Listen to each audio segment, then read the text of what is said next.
السلام علیکم ورحمۃ اللہ۔ پیارے بھائیوں اور میری معززات بہنوں،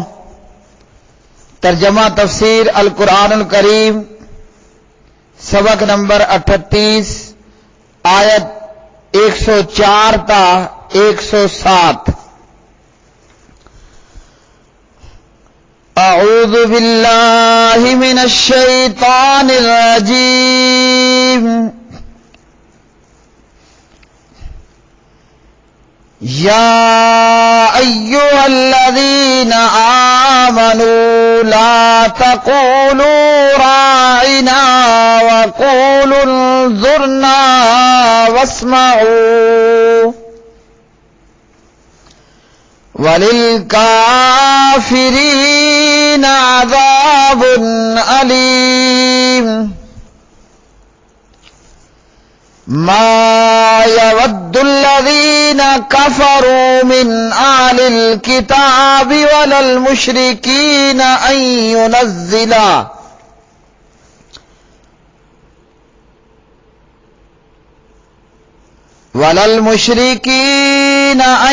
ينزل عليكم من خير من ربكم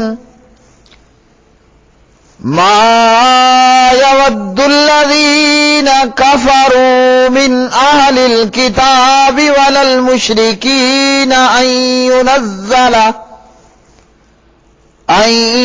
ينزل عليكم من خير من ربكم واللہ یختص برحمتہ من یشاء واللہ ذو الفضل العظیم۔ ما ننسخ من آیۃ او ننسها نأت بخیر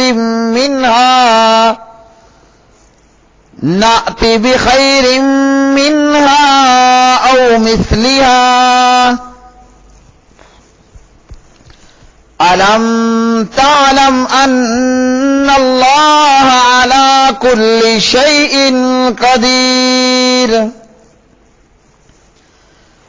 الم تعلم ان اللہ له ملک السماوات والارض وما لكم من دون اللہ من ولی ولا نصیر۔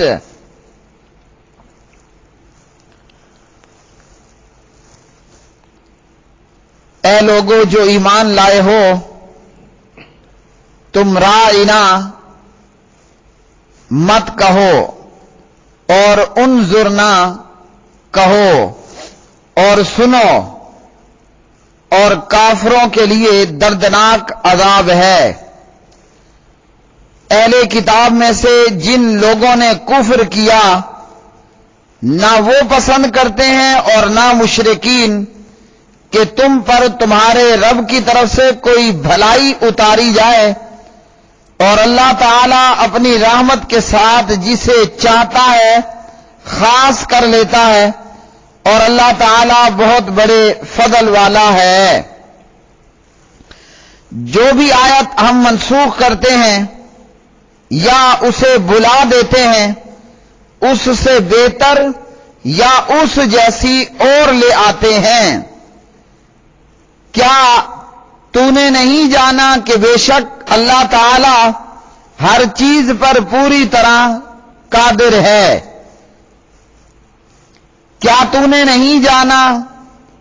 کہ اللہ ہی ہے جس کے لیے آسمانوں اور زمین کی بادشاہی ہے، اور اللہ تعالی کے سوا تمہارا نہ کوئی دوست ہے اور نہ مددگار۔ یا ایھا الذین، اے لوگو جو ایمان لائے ہو، یا ایھا الذین، اے وہ لوگو جو آمنو ایمان لائے ہو، لا تقولو، نہ تم کہو راعنا، رائنا، رائنا مت کہو،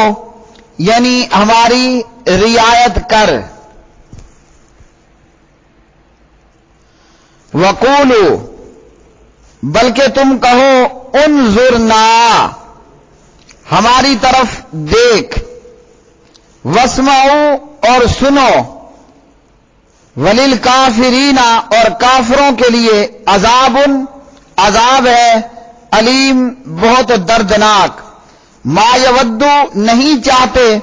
الذین، وہ لوگ جنہوں نے کافروا، کفر کیا، من اہل الکتاب، اہل کتاب یہودی عیسائیوں میں سے، وللمشرکین، اور نہ مشرک، ان یہ کہ ینزلا، نازل کی جائے، علیکم، تم پر، من خیرن، کوئی خیر، من ربکم، تمہارے رب کی طرف سے، واللہ، اور اللہ تعالی، یختص، خاص کرتا ہے، برحمت ہی، اپنی رحمت کے ساتھ، من، جسے یشاء، وہ چاہتا ہے. واللہ، اور اللہ تعالی، ذو، مالک ہے، الفضل العظیم، بہت بڑے فضل کا. ما، جو، ننسخ، ہم منسوخ کرتے ہیں، من آیتن، کوئی آیت، او، یا، نن سیہا، ہم بلا دیتے ہیں اسے، ناتی، تو ہم لے آتے ہیں، بخیر، بہتر، من، ہاں، اس سے، او، یا، مثلہا، اس کی مثل ہی.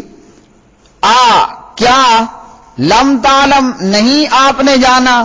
ان اللہ، کہ بلا شبہ اللہ تعالی، علی کل شیء، ہر چیز پر، خوب قادر ہے. کیا، لم تعلم، نہیں آپ نے جانا، ان اللہ، کہ بے شک اللہ تعالی، لہو، اسی کے لیے ہے، ملک، بادشاہی، السماوات، آسمانوں کی، والارض، اور زمین کی،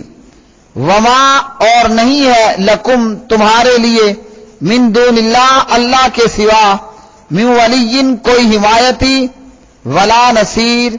اور نہ کوئی مددگار. یہودی جب پیارے نبی علیہ الصلوۃ والسلام کے پاس آتے تو کوئی بھی لمحہ اور کوئی بھی موقع وہ کوشش کرتے کہ نبی علیہ الصلوۃ والسلام کی توہین کی جائے اور آپ صلی اللہ علیہ وسلم کے تعلق سے گستاخی کا ارتکاب کیا جائے، اور ایسا کر کے وہ لوگ اپنے ان اعمال پر خوش ہویا کرتے تھے. یہودی جب نبی علیہ السلام کے پاس آتے تو آ کر کہتے کہ رائینا، اس کا معنی بنتا ہے ہمارے چرواہے، اور رائینا کا معنی بنتا ہے ہماری رعایت کر. تو اللہ سبحانہ و تعالیٰ نے ان جملوں کے کہنے سے بھی منع کر دیا کہ جس سے پیارے نبی علیہ الصلوۃ والسلام کی توہین کا پہلو نکلتا ہو. حالانکہ مسلمان مومن جب کہتے تو کہتے رائینا، ہماری رعایت کر، اور یہودی آ کر کہتا رائینا، یعنی ہمارے چرواہے. بنو قینقاع، یہودیوں کے اس قبیلے میں سے رفاع بن زید نامی ایک یہودی تھا. یہ نبی علیہ السلام کے پاس آ کر گفتگو کرتا تو آ کر یہ جملے کہا کرتا تھا کہ اپنا کان میری طرف لگائیے اور سنیے، نہ سنوائے جائیں. مسلمان یہ سمجھتے تھے کہ یہ جملے کوئی تعظیم کے لیے ہوتے ہوں گے، لیکن اس کا مقصد پیارے نبی علیہ الصلوۃ والسلام کی توہین تھا. اس لیے یہودی لوگ آ کر کہتے رائینا، ہمارے چرواہے، اور اسی طرح جو ہے وہ رائنن، اس کا معنی بنتا تھا احمق. اور تو پیارے نبی صلی اللہ علیہ وسلم کی توہین کرنا ان لوگوں کا مقصد ہوتا تھا. اللہ سبحانہ و تعالیٰ نے یہ الفاظ کہنا ہی منع کر دیا، بلکہ فرمایا کہ تم یہ کہو انظرنا، ہماری طرف دیکھ. وہ الفاظ ہی کہنے سے منع کر دیا گیا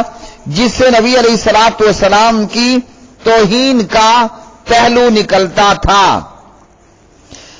اور اللہ سبحانہ و تعالیٰ نے اس کی وجہ یہ حکم دے دیا کہ تم انظرنا کہو، سرے سے وہ الفاظ استعمال ہی مت کرو، چاہے جن الفاظ سے توہین کا پہلو نکلتا ہو. حالانکہ مسلمان رائنا کہتے اور ان کا توہین کرنا کوئی مقصد بھی نہ ہوتا۔ تو اس سے پیارے نبی علیہ السلام کی عظمت اور رفعت کا علم ہوا، اور یہودیوں کی اس خباثت کا بھی علم ہوا کہ یہودی نبی علیہ السلام کی توہین بھی کرتے، جبکہ اچھی طرح جانتے تھے کہ یہ سچا رسول، سچا نبی ہے۔ اور اسی طرح نبی علیہ السلام نے فرمایا ایک حدیث کے اندر ابو داود میں، من تشبہ بقوم فہو منہم، جو شخص کسی قوم کی مشابہت اختیار کرے وہ انہی میں سے ہے۔ تو اس سے معلوم ہوا کہ ایسے الفاظ جن میں بے ادبی یا گستاخی کا شبہ پیدا ہو وہ الفاظ استعمال کرنا درست نہیں ہے۔ اسی طرح یہودیوں کی ایک اور کمینگی بھی تھی کہ وہ پیارے نبی کے پاس آ کر کہتے السلام علیکم، اس کا معنی بنتا ہے تم پر موت ہو۔ تو پیارے نبی علیہ السلام نے فرمایا لا تبدأ الیہود والنصارى بالسلام، یہودیوں اور عیسائیوں کو سلام میں پہل نہیں کرنی۔ اور ایک اور حدیث کے اندر پیارے نبی علیہ السلام فرماتے ہیں یہودی جب تمہیں سلام کر دیں تو جواباً وعلیکم کہنا ہے، بلوغ المرام کتاب الجامع اور صحیح مسلم۔ آپ نے فرمایا یہودیوں کو سلام میں پہل نہیں کرنی، اور وہ سلام کریں تو صرف وعلیکم کہنا ہے۔ اور اسی طرح مسند احمد وغیرہ کی روایت میں عبداللہ ابن عمر رضی اللہ تعالی عنہما راوی ہیں، نبی علیہ السلام فرماتے ہیں بعثت بین یدی الساعۃ بالسیف حتی یعبد اللہ وحدہ لا شریک لہ وجعل رزقی تحت ظل رمحی وجعل الذلۃ والصغار علی من خالف امری ومن تشبہ بقوم فہو منہم، مجھے قیامت سے پہلے تلوار کے ساتھ مبعوث کیا گیا ہے تاکہ اللہ وحدہ لا شریک کی عبادت کی جائے، یعنی میری تلوار اس وقت تک چلتی رہے جب تک کہ ایک اللہ ہی کی عبادت ہر طرف نہ ہو جائے۔ تو جو اللہ وحدہ لا شریک کی عبادت کے خلاف ہوگا اس کے ساتھ پھر دوسرا معاملہ ہوگا۔ اسی طرح آپ نے فرمایا میرا رزق میرے نیزے کی انی نیچے سائے تلے رکھ دیا گیا ہے، ذلت اور رسوائی اس کے مقدر میں لکھ دی گئی ہے جو میرے حکم کی مخالفت کرے، اور جو شخص کسی قوم کی مشابہت اختیار کرے وہ انہی میں سے ہوگا۔ تو مسلمانوں کو بھی ایسے الفاظ سے منع کر دیا گیا کہ جو الفاظ بے ادبی یا گستاخی کا ان کے اوپر شبہ ہوتا، اور حکم دیا گیا کہ آئندہ رائنا کی بجائے انظرنا کہنا ہے، یعنی ہماری طرف دیکھ، اور یہ بھی بتا دیا کہ تم سنو، یعنی غور سے پیارے نبی کی بات کو سنو تاکہ دوبارہ یہ کہنے کی ضرورت بھی نہ آئے کہ ہماری طرف دیکھ، پہلے ہی بات کو اچھی طرح دیکھ سن لیا کرو۔ اسی طرح اللہ سبحانہ و تعالیٰ نے یہ بھی ارشاد فرما دیا ان آیات میں کہ اہل کتاب پسند نہیں کرتے اور مشرک بھی پسند نہیں کرتے کہ تمہارے رب کی طرف سے کوئی بھلائی اتاری جائے۔ مشرکین مکہ کا بھی یہی حال تھا اور اہل کتاب کا بھی یہی حال تھا کہ اللہ کی رحمت کو اپنی نسل کے علاوہ کسی اور پر وہ برداشت نہیں کر سکتے، جبکہ اللہ نے فرمایا اللہ جس کے ساتھ چاہے جس پر چاہے اپنی رحمت کر دے، اور اللہ سبحانہ و تعالی اس معاملے میں کسی کی پرواہ کرنے والا یا کسی بھی معاملے میں کسی کی بھی پرواہ کرنے والا نہیں۔ اسی طرح اللہ رب العالمین نے فرمایا جو بھی آیت ہم منسوخ کرتے ہیں یا اسے بھلا دیتے ہیں، نسخ کا معنی ہے بعد میں آنے والے حکم کے ساتھ پہلے کسی حکم کو ختم کر دینا، جیسے پہلے قبلہ بیت المقدس تھا پھر وہ منسوخ ہوا اور مسجد حرام کو بیت اللہ کو قبلہ بنانے کا حکم ہوا، اور اسی طرح محمد الرسول اللہ صلی اللہ علیہ وسلم کی شریعت سے پہلے بھی جو ہے وہ شریعتوں کے اندر احکامات منسوخ ہوئے، اور یہودی لوگ جو ہے وہ اس نسخ کے منکر تھے، اس لیے انہوں نے حضرت عیسیٰ علیہ السلام کو جھٹلایا، عیسیٰ علیہ السلام کو جھٹلایا، اور وجہ یہی تھی عیسیٰ علیہ السلام کو جھٹلانے کی کہ انہوں نے تورات کے بعض احکامات کو کیوں منسوخ کیا، اور قرآن پر بھی یہودیوں نے حکم دیا۔ ان یہودیوں نے اعتراض کیا کہ جب پہلا حکم اللہ تعالیٰ کا تھا اور درست تھا تو وہ منسوخ کیوں ہوا، اور اس کے مختلف جوابات ہیں۔ پہلا یہ کہ در حقیقت پہلا حکم ہوتا ہی اتنی مدت کے لیے ہے کہ نسخ اس مدت کے ختم ہونے کا اعلان ہے، اور اسی طرح پہلا حکم عین حکمت تھا، بعد میں اس سے بہتر حکم آ گیا، اور اسی طرح یہ کہ اللہ سبحانہ و تعالی پابند نہیں ہے، محتاج نہیں ہے، اور اللہ تعالیٰ جو چاہے منسوخ کر دے، جو چاہے اللہ تعالیٰ ناسخ اتار دے۔ کیا تمہیں معلوم نہیں ہے کہ اللہ تعالیٰ تو ہر چیز پر قادر ہے؟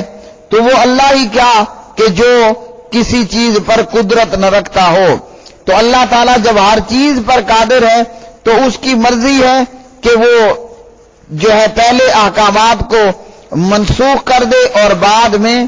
ناسخ لے آئے، اور پھر اس کی کئی مثالیں جو ہے وہ موجود ہیں۔ اللہ رب العالمین نے زنا کرنے والی عورتیں اور زنا کرنے والی عورتوں کے تعلق سے یہ فرمایا کہ انہیں گھروں میں بند رکھو یہاں تک کہ انہیں موت اٹھا لے جائے، یا ان کے لیے اللہ تعالیٰ کوئی اور راستہ بنا دے۔ پھر سورہ نور کے اندر اللہ رب العالمین نے زانی مرد اور زانیہ عورت کی سزا 100 کوڑے رکھ دی، اور اسی طرح قرآن مجید کے اندر باقاعدہ یہ آیت بھی موجود تھی کہ الشیخ والشیخۃ اذا زنیا فرجموہما البتۃ، شادی شدہ مرد اور عورت جب زنا کریں تو ان دونوں کو لازماً رجم کر دو۔ اس آیت کی تلاوت منسوخ ہوئی مگر اس کا حکم باقی ہے۔ اب کوارا کواری زنا کرے گا تو 100 کوڑے ہیں، اور اگر شادی شدہ عورت یا مرد زنا کرے گا تو اس کی سزا رجم کرنا ہے، اور باقاعدہ نبی علیہ السلام نے پریکٹیکل میں شادی شدہ کو رجم کرنے کی سزا دی۔ اسی طرح سنت کے ساتھ سنت کے منسوخ ہونے کی مثال، نبی علیہ السلام فرماتے ہیں نہیتکم عن زیارت القبور، میں نے تمہیں قبروں کی زیارت سے منع کیا تھا، سو ان کی زیارت کرو، اور میں نے تمہیں 3 راتوں سے زیادہ قربانیوں کے گوشت ذخیرہ کرنے سے منع کیا، سو انہیں رکھ لو جب تک تمہاری مرضی ہو۔ صحیح مسلم حدیث نمبر 977۔ قرآن پاک کے ساتھ قرآن پاک کی آیات منسوخ ہوتی ہیں، اور اسی طرح سنت بھی سنت کے ساتھ منسوخ ہوتی ہے وغیرہ، اور اسی طرح سابقہ شریعت کے اندر بھی بہت سے احکامات جو ہے وہ اللہ رب العالمین نے منسوخ کیے۔ تو پیارے بھائیو، آج کے سبق سے ہمیں معلوم ہوا کہ یہودی کوئی موقع نہیں جانے دیتے تھے اپنے ہاتھ سے اسلام، مسلمان اور پیغمبر اسلام صلی اللہ علیہ وسلم کی توہین کا۔ آج صدیاں گزرنے کے بعد بھی ان یہودیوں، عیسائیوں، لعنتیوں کے وہ کرتوت اور وہ اعمال اسی طرح برقرار ہیں کہ آج بھی یہ پیغمبر اسلام محمد الرسول اللہ صلی اللہ علیہ وسلم کی توہین سے باز نہیں آتے، اور پیارے نبی علیہ السلام کے نعوذ باللہ خاکے اور کارٹون بنائے جاتے ہیں، اور بدلے میں مسلمان ایسے نکمے اور بیکار ہیں کہ صرف احتجاج ہی کرنے کی حد تک محدود رہتے ہیں، جبکہ خود نبی علیہ السلام نے آپ صلی اللہ علیہ وسلم کی توہین کرنے والے اور گستاخی کرنے والے یہودی آپ نے فدائی بھیج کر ان فدائین کے ہاتھوں ان کو قتل کروا دیا۔ وآخر دعوانا ان الحمد للہ رب العالمین۔